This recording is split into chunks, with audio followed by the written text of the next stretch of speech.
All right, so here's how this whole mess started. It was a quiet Saturday morning, the kind that feels earned. I had my coffee riding shotgun in a dented thermos, country radio mumbling low, and I was halfway down Route 41 headed toward town for a supply run. Generator parts, .308 rounds for deer season, maybe some overpriced hardware store nonsense I didn't actually need. Out where I live, about 12 miles past cell service and common sense, Saturdays are sacred. You run errands early. You wave at the same 3 pickup trucks you've seen for 20 years, and you get back before the wind picks up dust like it's got a personal vendetta. I left the place in good hands. My buddies were staying the weekend, 3 guys I'd served with overseas. We don't advertise that part much, but let's just say we've all seen enough sand and gunfire to appreciate a quiet porch and cold beer.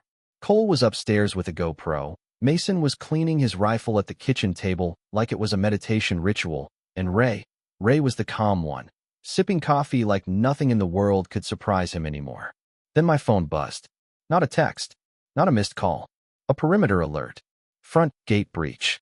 Lock disengaged. That's when the temperature in my truck dropped about 20 degrees. I tapped the camera feed. Black screen. Static. Then a grainy shot from the side camera. 3 figures walking through my snapped padlock like they were strolling into a public park. 2 men in khakis. 1 woman in a crisp polo with a stitched logo that read Silver Ridge Community Alliance. I knew that logo. And I knew her. Vanessa Pike. HOA president. The kind of woman who smiles with her mouth, but not her eyes. I turned the truck around so fast gravel shot like buckshot behind me. My jaw locked. Because here's the thing. I'm not part of Silver Ridge. Never have been. My land predates their little community vision statement by a decade. County recorded, notarized, surveyed twice. They tried to fine me once for aesthetic noncompliance because my mailbox wasn't beige. I mailed them back a copy of my deed and a polite suggestion to mind their own fence lines. Apparently, that stuck in Vanessa's craw. I radioed the house on our private channel. Cole answered first. "We've got company," he said, way too casually. "How many?" "3. Polo squad. Queen Bee included." "You armed?" A pause.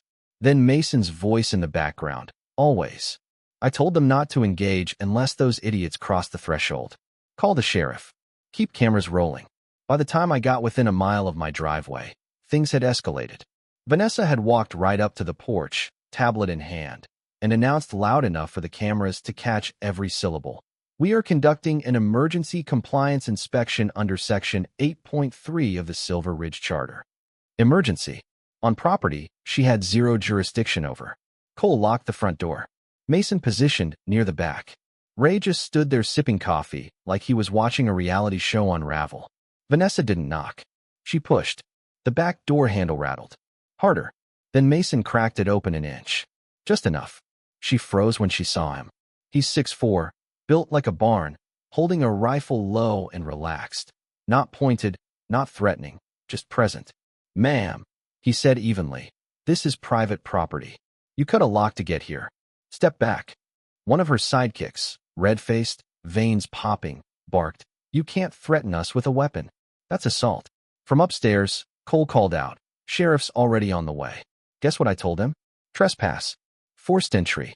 Vanessa's composure cracked just a little. "We have authority," she snapped. "We've received complaints about hazardous materials and unapproved fortifications." Ray stepped forward, calm as a lake before a storm. "You don't have authority here. Not legally. Not morally. Not geographically." That's when the tall guy made the worst decision of his life. He shoved Mason's arm. And Mason moved. It wasn't flashy. It wasn't violent for the sake of violence. It was efficient. A wrist twist, a pivot, and suddenly Mr. Khakis was face down on cedar planks wondering what happened to gravity. Zip ties clicked. Vanessa shrieked like someone had unplugged her power source. "You can't detain him. This is illegal." Ray held up his contractor ID and said quietly, "Citizen's arrest. You entered unlawfully. It's all on tape." 10 minutes later, sheriff's cruisers rolled up the gravel, lights flashing lazy and red-blue against my oak trees. I pulled in behind them. Sheriff Donnelly stepped out, late 50s, tired eyes, the kind of man who's seen enough small-town drama to know when something smells off. "What am I walking into?" he asked. "A constitutional misunderstanding," I said. Vanessa tried spinning it, claimed they felt unsafe. Claimed they had community authority. Claimed we were aggressive. Donnelly listened, then asked one question that silenced everything. Did you have a warrant? Silence. Did you have permission? More silence. Dispatch confirmed my parcel wasn't under HOA governance. Never had been. Vanessa's shoulders dropped half an inch. That's when I knew this wasn't over. People like her don't back down. They double down. And sure enough, 2 days later, I got a certified letter. Summoned to appear before their compliance committee for violations, surveillance equipment, perimeter fortifications, improper storage of hazardous materials. They'd taken photos of my property from beyond my fence line, circled my chimney, and labeled it unknown device. That's when I stopped seeing this as petty overreach. This was personal. Vanessa wasn't enforcing community standards. She was expanding territory.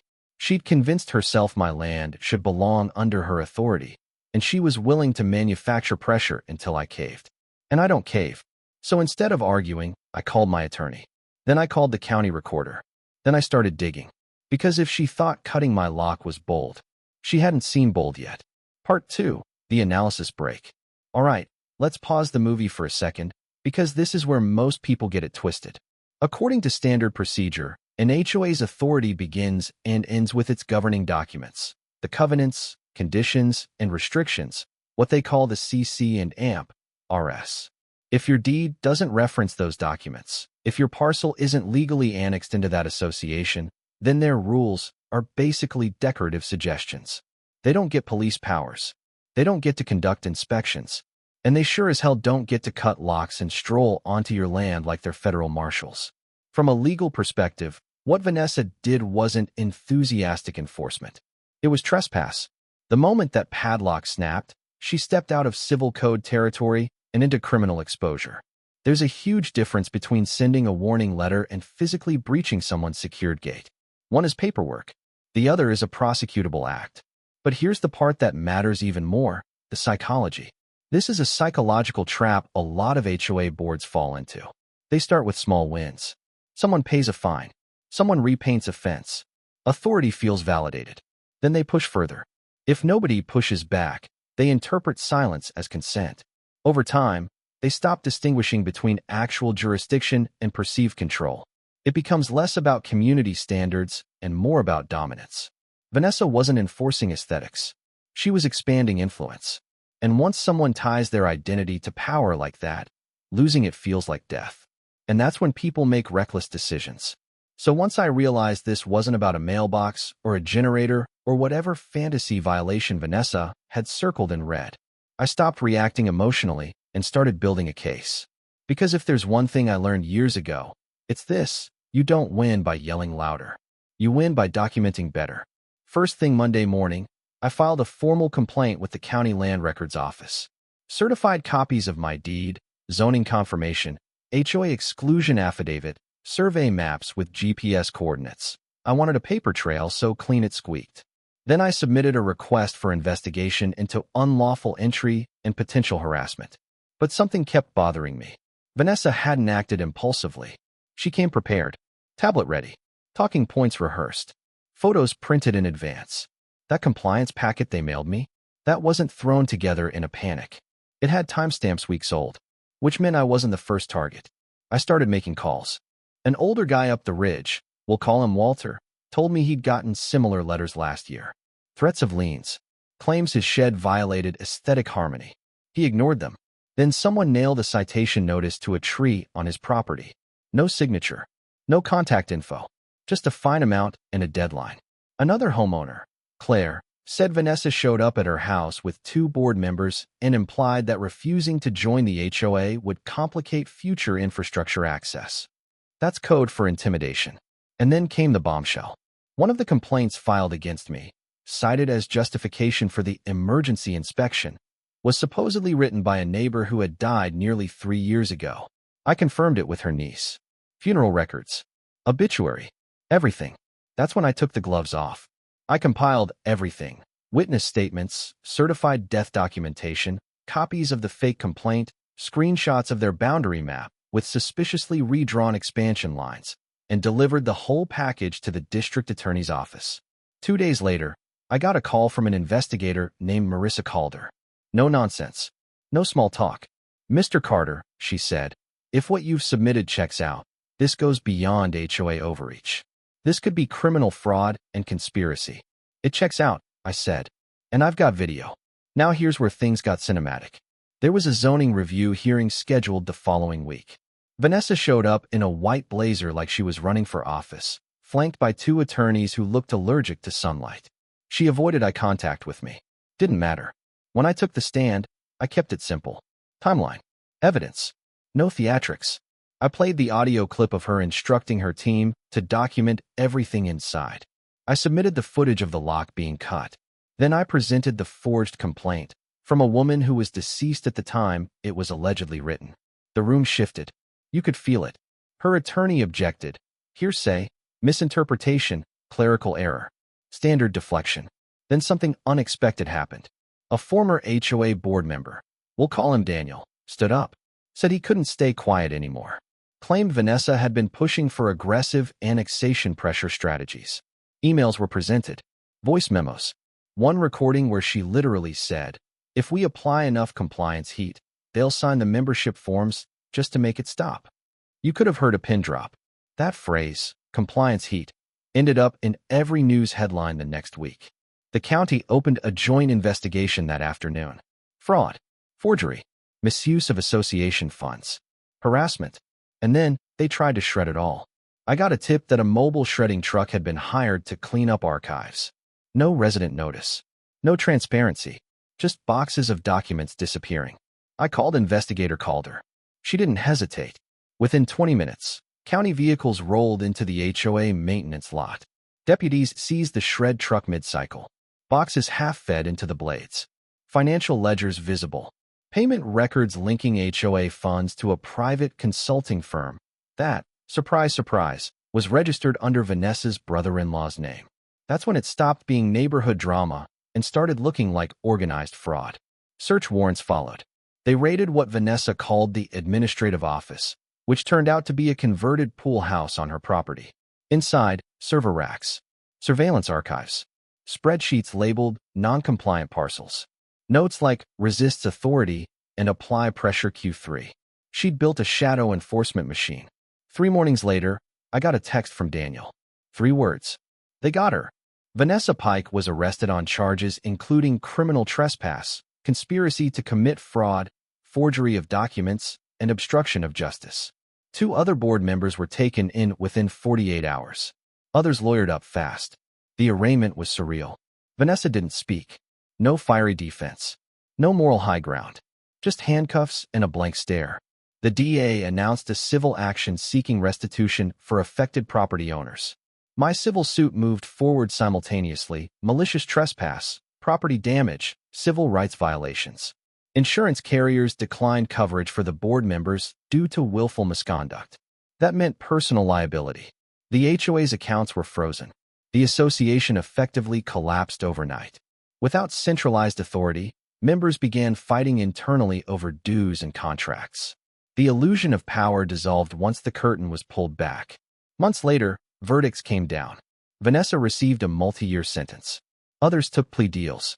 Financial restitution was ordered in the millions. But here's the quiet part nobody puts in headlines. I never felt triumphant. I felt relieved. Relieved that the line had been drawn. Relieved that documentation beat intimidation. Relieved that when someone tried to rewrite reality with authority theater, the law still mattered. The last thing I did after it all wrapped? Installed a new titanium gate lock. Custom engraved. Private property. Respect the boundary. No one's touched it since.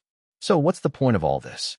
Because if this were just a revenge story, it'd be entertaining for about 10 minutes, and then it'd fade into the same pile of internet outrage we scroll past every day. But that's not what this was. This was a case study in how power grows when nobody checks it, and how fast it collapses when someone finally does. The lesson here is not fight your HOA with Marines. It's not lawyer up and go nuclear. It's simpler and honestly more uncomfortable. The lesson here is know exactly what governs you and what doesn't. Most people don't read their deeds. They don't read their CC and AMP, RS. They assume that if someone shows up with a logo and a clipboard, that person must have authority. And that assumption is where the trouble starts. Authority in America isn't aesthetic. It isn't about uniforms or titles or who talks the loudest at a board meeting. It's about jurisdiction, paperwork, boundaries drawn and recorded. From a legal perspective, everything hinged on one thing: documentation. Not anger, not intimidation. Documentation. If I hadn't had camera footage, parcel maps, timestamps, sworn affidavits, this could have turned into a he said, she said neighborhood spat. And those rarely end well for the quieter party. But there's a psychological side too. Remember what I said earlier, this is a psychological trap. When small authority figures aren't challenged early, they expand. Not because they're evil masterminds, but because power validates identity. Vanessa didn't wake up planning to commit felonies. She escalated gradually. A warning letter here, a fine there, a boundary reinterpretation. Each time no one stopped her, the internal narrative grew stronger.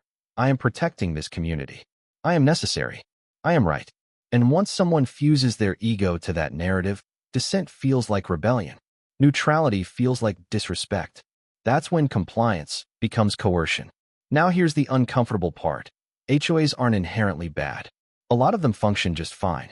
They manage shared infrastructure, maintain property values, resolve disputes that would otherwise drag into court. According to standard procedure, they're meant to serve the community, not dominate it. But the structure only works when there are guardrails, transparency, elections, financial oversight, legal compliance. Remove those guardrails and you don't get order. You get fiefdoms. So if you're watching this and you live in an HOA, here's what I tell you like an older brother who's seen a few storms roll through. Read your governing documents. Know whether your property is actually annexed. Attend meetings, even the boring ones. Request financial transparency. And if something feels off, don't scream about it on Facebook. Document it. Quietly. Methodically. Because the moment you get loud without proof, you become the difficult one.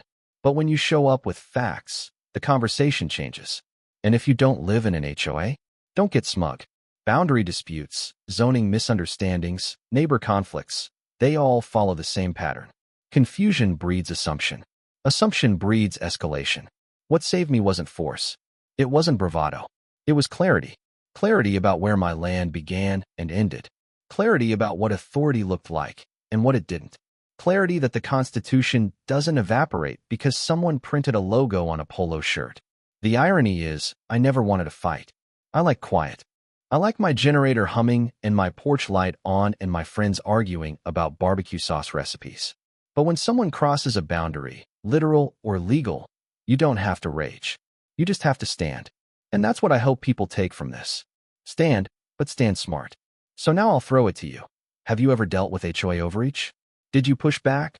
Or did you just pay the fine to make it stop? Do you think association